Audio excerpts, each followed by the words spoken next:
for a plane. It's what we frantically try to save so we can waste it. It's being born and dying. We measure time in hours, days, months, and years. The clock tells us when to get up, when to go to work,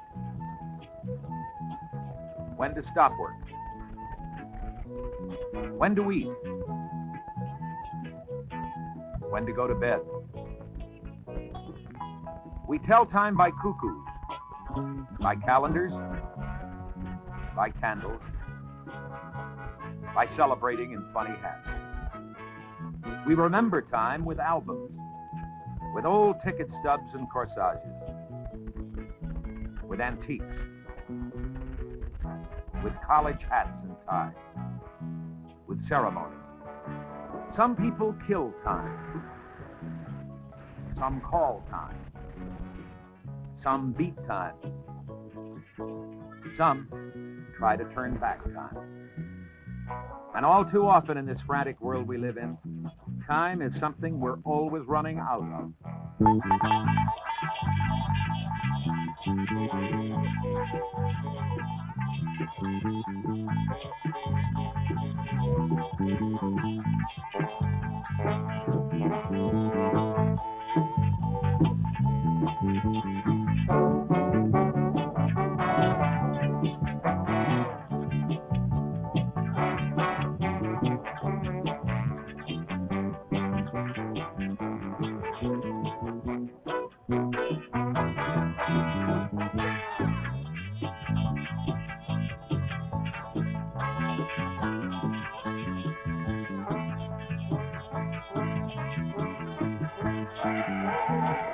And time, well, it's something we must escape from time to time. Escape and think about. In whatever quiet limbo we can find in our busy worlds, because most of all, time is life. It's irreversible and irreplaceable. To waste your time is to waste your life. To master your time is to master your life. And you know, there's no such thing as a lack of time. However we spend it, it goes on at the same pace. We each have 168 hours to live per week, no more, no less.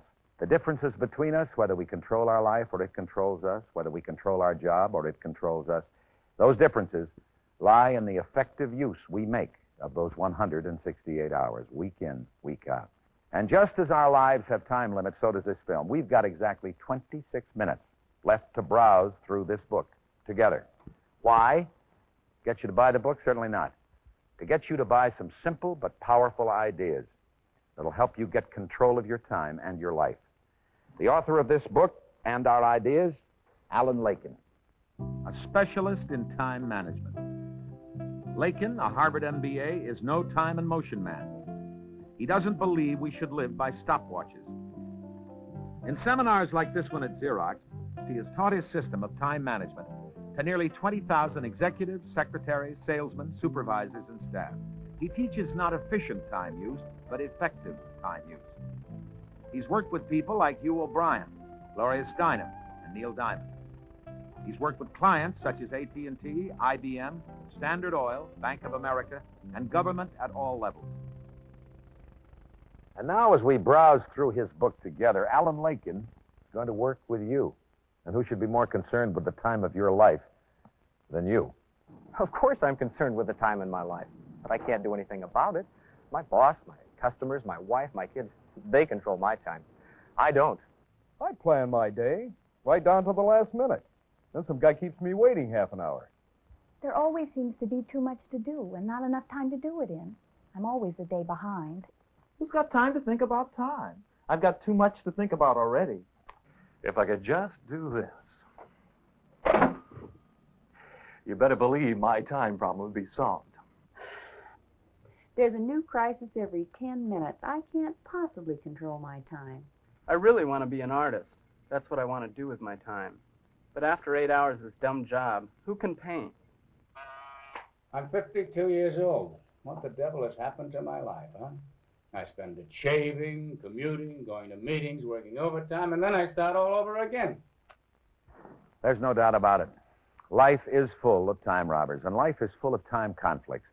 Your business gets in the way of your pleasure. Your boss has one idea of how you should spend your time, and you have another. But what we're going to attempt to do is pull a few good ideas out of this book that'll help you resolve these conflicts, help you start thinking about the time of your life, and not just in minutes and hours, but by what you want out of life, what you want out of your job. Idea number 1. List your goals. Set priorities. Now, you all know that you've done this. You've done it many times. But when did you do it last? Was it last month, last year? You know, you change. Your world changes. Your goals change. So you must do this constantly to be sure you're spending your time on the things that are important to you. So tonight, or right after you see this film, start by answering these 2 questions. What are my long-term goals? What are my goals for the next 6 months? Now, we suggest that you answer these questions twice. Make a lifetime goals list. What do I really want out of life? And then make a work goal list.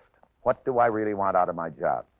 In this film, we'll be talking mostly about your time problems as they relate to your work, but the ideas that solve job time problems also solve your time problems away from work. When you make your list, let your imagination run rampant. Stay loose. Write fast. Be intuitive. Go for quantity. Don't worry about quality. Your lists are written on paper. They're not carved in marble. You're not stuck with what you write down. You decide what you do and what you don't do. Now, the next step is as simple as ABC.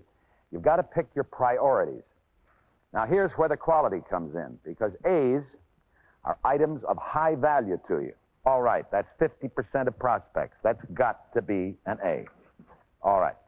20% over sales quota. Another A. All right. Now, B's are items of medium value to you. Improve relations with boss. Well, that's got to be a strong B. All right. Now, C's are items of low value to you, and I don't think they're going to get you a new car, so let's call that C. Now what you've got to do is select the very best A that you've got, and you're going to call it A1. And we'll take 20% over sales quota. That could be a good A. A1. All right. Now, the next step is to make another list because you cannot do a goal. So you pick for your A1 20% over sales quota, or whatever your goal is. You must list the activities that will help you achieve that goal. Now remember, whenever you make a list of either activities or goals, set priorities. Make sure that you pinpoint the really important elements of your job or your life. So there it is. Idea number 1.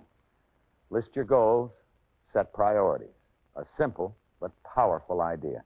If you do this regularly, you've taken a giant step toward getting control of your time. You're now ready to run your job and your life instead of letting them run you. You got a plan, but a plan, like any tool, is valuable only if it's used and used every day, which means we're ready for idea number 2. Make a daily to-do list. Alan Lakein writes that a daily to-do list is a common denominator for most successful people.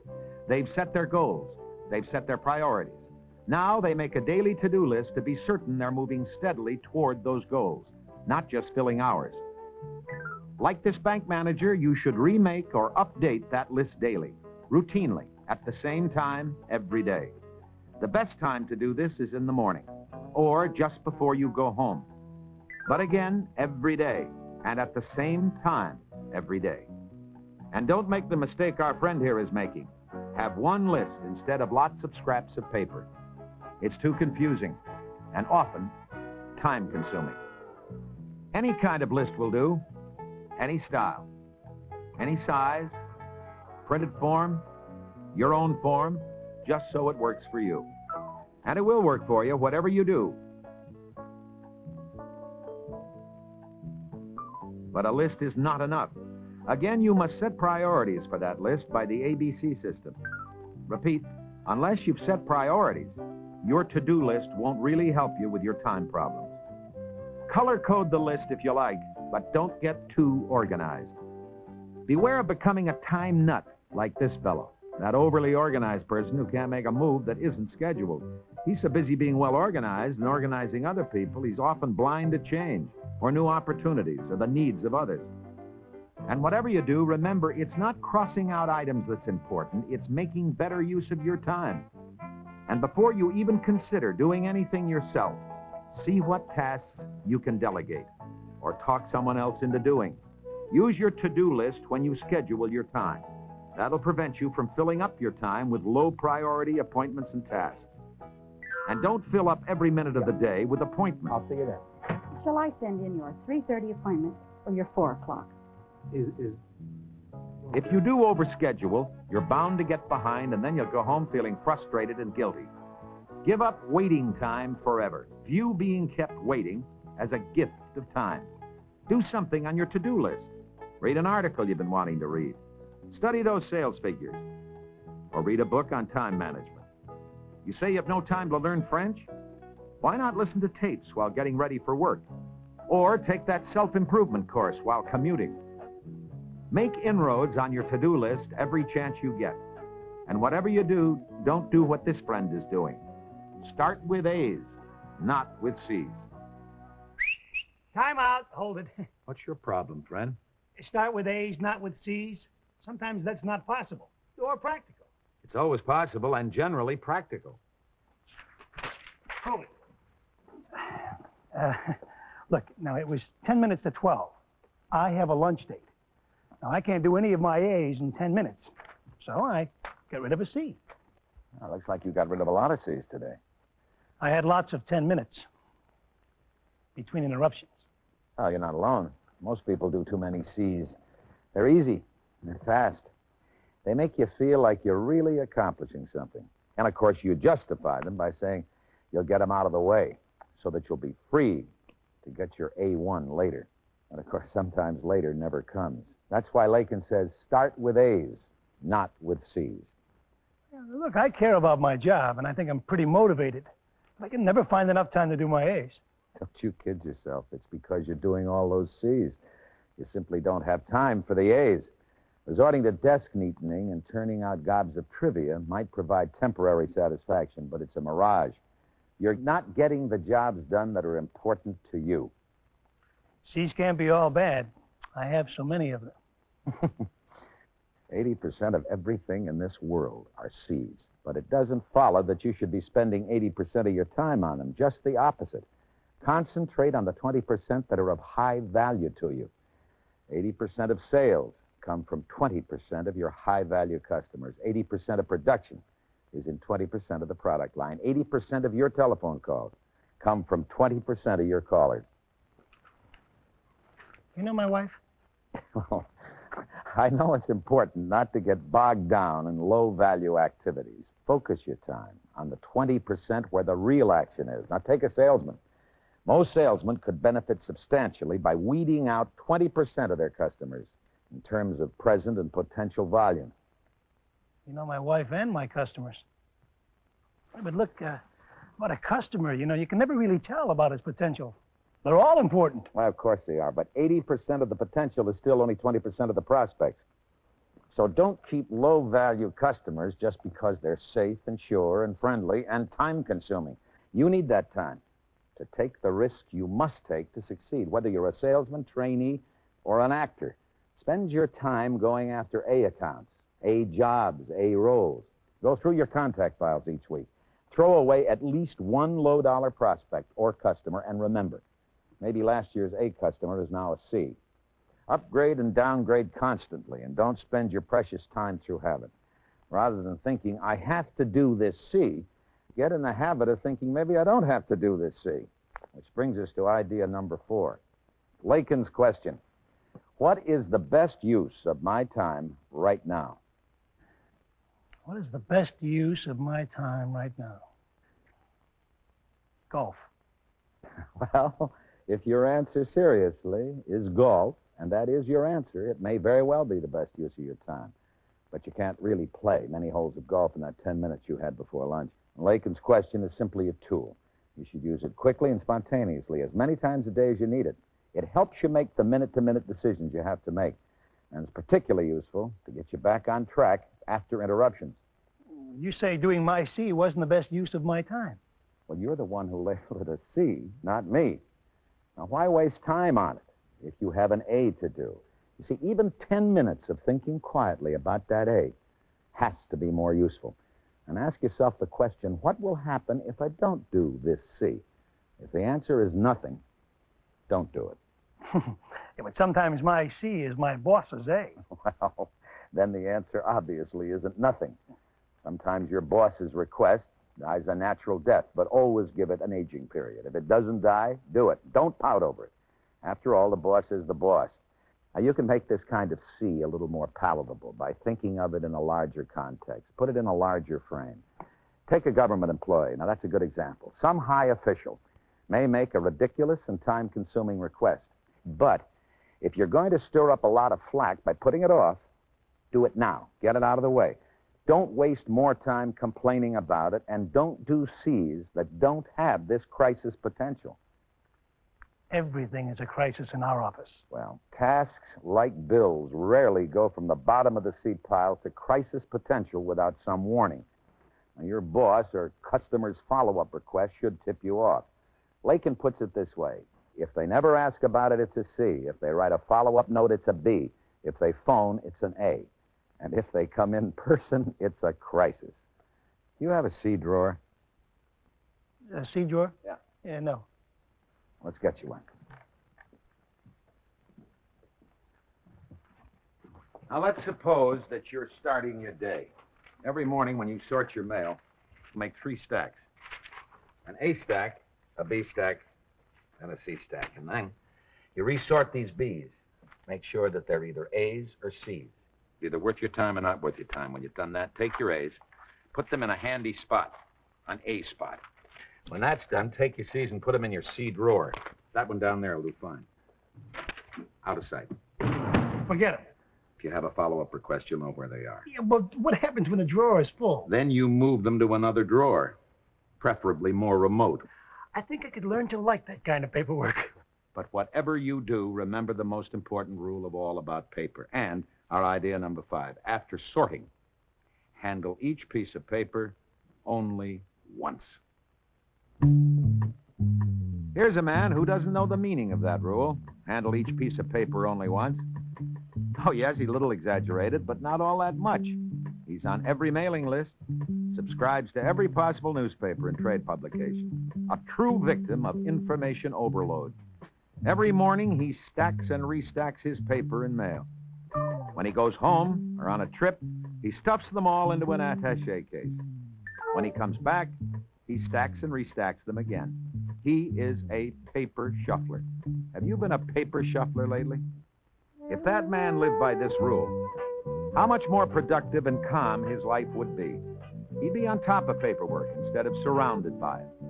We suggest you live by that rule, too. Don't pick up a piece of paper unless you intend to do something with it. Don't put it down until you've done something with it. If you really can't take care of it immediately, at least do something to move it ahead. A complaint doesn't go away simply because you put it aside. Dictate a reply immediately. Try to say it in 2 paragraphs. Don't be a perfectionist. Dictate key ideas only. Let your secretary construct the letter. Write answers on incoming mail when possible. It's a great time saver. Use interoffice memos with the bottom portion for reply. If you have a secretary, have a talk with her on how to cut down paperwork. If you don't have a secretary, have a talk with yourself. Our bet is you can throw out 20% of your paperwork and never miss it. Throw out junk mail. If you insist on reading it, accumulate a whole week's worth before you review it. Have a separate pile for background reading. Read it only when time permits. Read smarter, not faster. Read books like you read newspapers. Only read the chapter if the headline really interests you. Have mail routed directly to subordinates or others when appropriate. Get off mailing lists. Cancel subscriptions that are useless. Quit organizations that send you too much mail. Pick up the telephone and resolve a question right away. Decide anything you can right away. Let's do it. Which leads us to a very crucial Lakein rule. Do it now. You know, procrastination could be the subject of an entire book or film. It's a universal time problem for all of us. For now, though, let's just say this about our idea number 6. Do it now. Consider the real price of delay when you put something off. Now, the problem often escalates. It gives you unnecessary moments of anguish. You feel guilty. Your anxiety increases every time you think about it. You don't sleep well. Now, is procrastination really worth the pain? What? You say you work well under pressure. All right. What if you leave just 2 days to do a big project and then get the flu? That's a lousy excuse if you've had 6 months to do the job. And working overtime on a crash program leads to physical and mental fatigue. Hours may be lost solving a problem that a clear mind could solve in seconds. You waste precious time hating yourself, swearing you'll never put off again. It just makes more sense to give yourself a little more lead time before the deadline. You'll be more relaxed and in better control of your time and your life. I'm back. Now, do it now, you say? Yeah, but what if you ask yourself Lakein's question, what is the best possible use of my time right now? And you answer, do an A1. Then you have to ask yourself another question. Do I have 45 hours to spare today? You're talking about what Lakein calls an overwhelming A. You know, the reason most people put off things that are really important to them is that they seem overwhelming at the time. They just haven't got enough to tackle that big job. They're too tired. Yeah, well, you're interrupted all the time. That's right. Look, if that's the case, try the Swiss cheese technique. Take your overwhelming task and analyze it. And then poke some holes in it. Now, that's what Lakein calls instant tasks, something that might require just 5 minutes of your time, but that pokes a hole in your overwhelming task. And that's where the Swiss cheese comes in. That's right. Now, you could have used that 10 minutes before lunch to work on your A1 instead of doing that C. For instance, suppose you're tackling a budget problem. Now, an instant task could be getting a copy of last year's budget or deciding who you need to contact or maybe obtaining the files you'll need, arranging a meeting to discuss the budget. Just do something, anything, that moves along that A1. Take lots of little bites. Exactly. And, you know, you're going to find out that the job really wasn't quite as difficult and overwhelming as you thought at first. And you'll suddenly have a little momentum. Well, then, block out some big chunk of that and finish it. But start now. Yeah, but what if the boss or a customer wants to see me in my big chunk or telephones? Well, sometimes, of course, you have no choice. But you'll know when that is. But don't always do other people's A's at the expense of your own. Learn to say no, logically. Look for compromises. Encourage, for example, a demanding customer to go directly to the service department by telling him his request will be handled speedily there. And if you're interrupted, don't let it throw you. When that phone rings, instead of getting angry, someone's taking your A1, say, that's my job calling. Now, with that kind of attitude, you'll be able to pick up your train of thought right where you left off. Oh, so long. Time for that lunch date? No, the meter's running on my overwhelming A. Now, do we expect our friend or you to remember everything we've talked about? Certainly not. We'll settle for a lot less.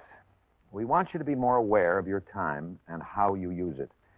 Time is your most valuable resource. Treat it that way. And we want you to remember these 6 simple but powerful ideas. List goals, set priorities. That's the big one. List your goals and set your priorities. Make a daily to-do list. Start with A's, not with C's. And ask Lakein's question often, what is the best use of my time right now? Handle each piece of paper only once. And finally, do it now. They can all be summed up with work smarter, not harder. What's in it for you if you really follow these suggestions? Well, you'll find yourself working less hard and doing more, ultimately earning more, enjoying yourself more, being less uptight. You'll be able to cope with the time robbers of your life. You'll find you really do have time for your family, for yourself, for your friends. Time to relax. Time to do all those things you've always wanted to do. Time to live. So we're right back where we started. What is time? Time is life. Live your life. Don't just spend it. Now, this is no open sesame. But it does work if you work at it. The alternatives, and I'm sorry, you no longer have time for those alternatives. If you waste an hour, a day, a year, you're wasting your life. If If you're spending your time complaining about what might have been, what should have been, you're wasting your life. If you're spending your time blaming others, goofing off, putting it off, saying it's too late for you, you're wasting your life, and don't do it. Live. Remember, you have 168 hours to live in a week, 24 hours a day, no matter how old you are. Live each one of those hours. Get control of your time and your life. What's the best use of your time right now?